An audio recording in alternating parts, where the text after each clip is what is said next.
Flasim pak edhe për mamoplastikën. Çka është një mamoplastik?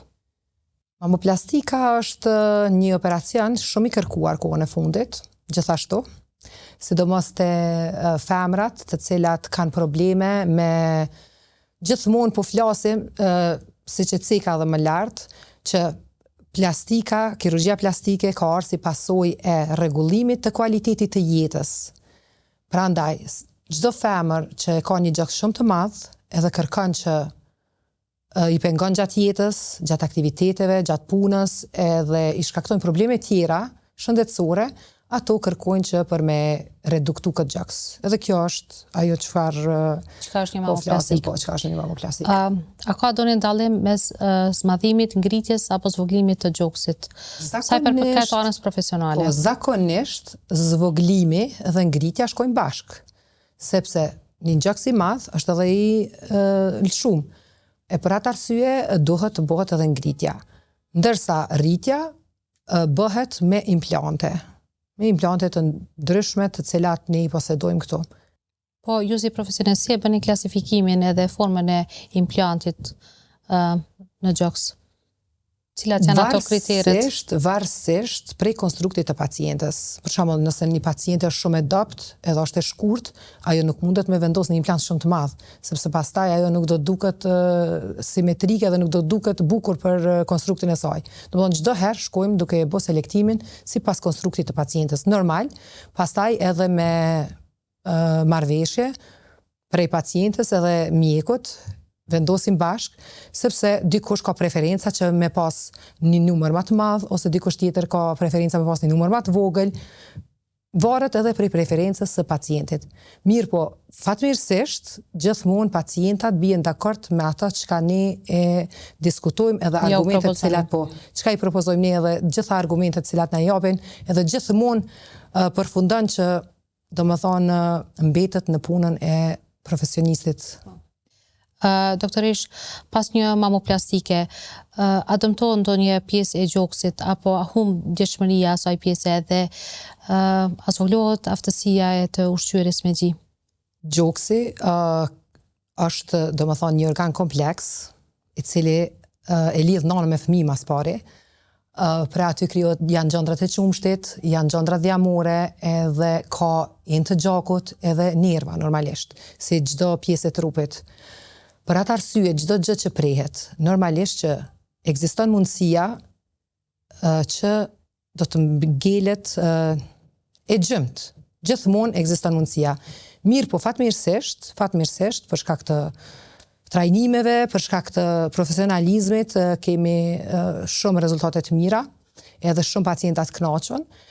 Kjo bëhet në momentin që i nështrohet pacienti intervenimit, zvoglimit në këtë rast, sepse për implante aty nuk mund të bëhet ndonjë lëndim i madh. Normalisht ka komplikime edhe në atë pjesë, mirë po, sa i përket zvoglimit, aty mund të priten, mund të dëmtohen edhe enë të gjakut, mund të dëmtohen edhe gjandrat e qumshtit, edhe për këtë arsye po, mund të gjymtohet edhe gjiri, edhe thitha e majës, domethënë maja e gjirit.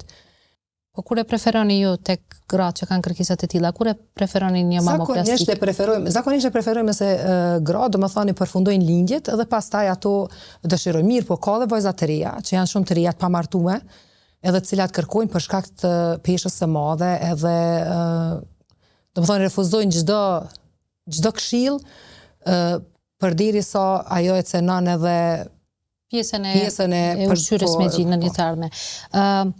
Po si që ndrojmë me vetdijen e popullatës, domethënë janë shëru këto komplekse edhe është në rritje ky interesim për mamoplastik.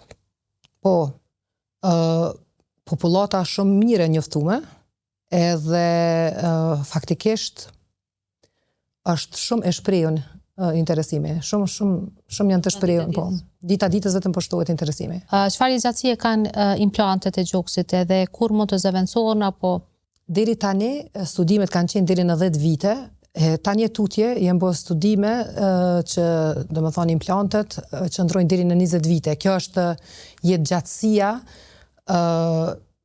e fabrikës së implanteve. Mirë po, Ka mundësi që implantët qëndrojnë edhe më gjatë se kjo kohë. Po varësisht nëse pacienti humb peshë ose shton peshë, edhe mandej lëvizin ato normalisht që duhet me pas edhe një cikël tjetër të intervenimit. Cilat munden me qenë disa prej komplikimeve që munden mi pas gratë pas mamoplastikës, edhe çka i këshilloni ju?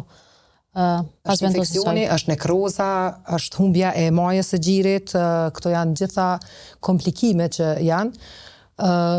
Këshilla nuk ka diçka specifike, mirë po vetëm se duhet me u nështru trajtimit kirurgjik edhe normalisht konsultës me kirurgun plastik, vazhdimisht.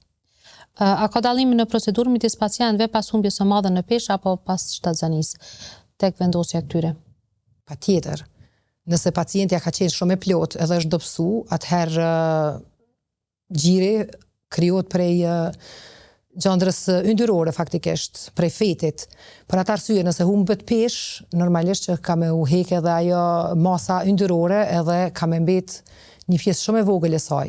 Edhe pastaj ka me mbet lëkura shumë hipotrofike edhe normalisht që ajo pastaj kërkon intervenim. A ka ndonjë mbet edhe në këtë çështje që ti si kirurge do ta hudhje poshtë? Po, mite ka vazhdimisht, sidomos, domethënë pyetja më e shpesht është se nëse i vendosi implantët, bëhet kancer, ose nëse eksidoj gjirin, domethënë e zvogëloj, bëhet kancer. Mirë, po kjo nuk është në diçka që qëndron. Faktikisht, nëse ka persona për shembull që diagnostikohen me kancer të gjirit edhe asnjëherë nuk e kanë prek gjirin ose nuk kanë bën ndonjë ndërhyrje diçka tjetër. Nuk do të thotë që kjo mundet me qenë një piknisje ndoshta, mirë po nuk ka diçka të vërtetuar që mundet me qenë kjo arsyeja. Doktoresha, na tregon pak a shumë për gratë si ndihen mas një mamoplastike. Çfarë fjalësh kanë ato? Çdo herë është kënaqësi, çdo herë normalisht kur çdo gjë shkon në rregull, edhe pse edhe kur hiqet një peshë e madhe dhe nëse ka komplikime, atëherë çdo herë ato janë të kënaqura. Çka munden me qenë pa kënaqura ndonjëherë është një vragë vogël ose diçka, një cikatriks, më i shëmtuar nëse metet e dikush. Mirë po që janë gjëra që rregullohen. Gjithmonë lumturia e tyre shihet edhe të shtynë edhe ma shumë me punu edhe në këtë drejtim. Në fakt, është shumë një punë falenderuse. Do të thënë, cilat janë komentet e tyre pas shërimit komplekseve tyre, le të themi. A janë falenderus? Shumë janë falenderus. Nuk di me i thonë komentet tani të ndryshme, mirë po patjetër që janë gjithmonë komentet pozitive.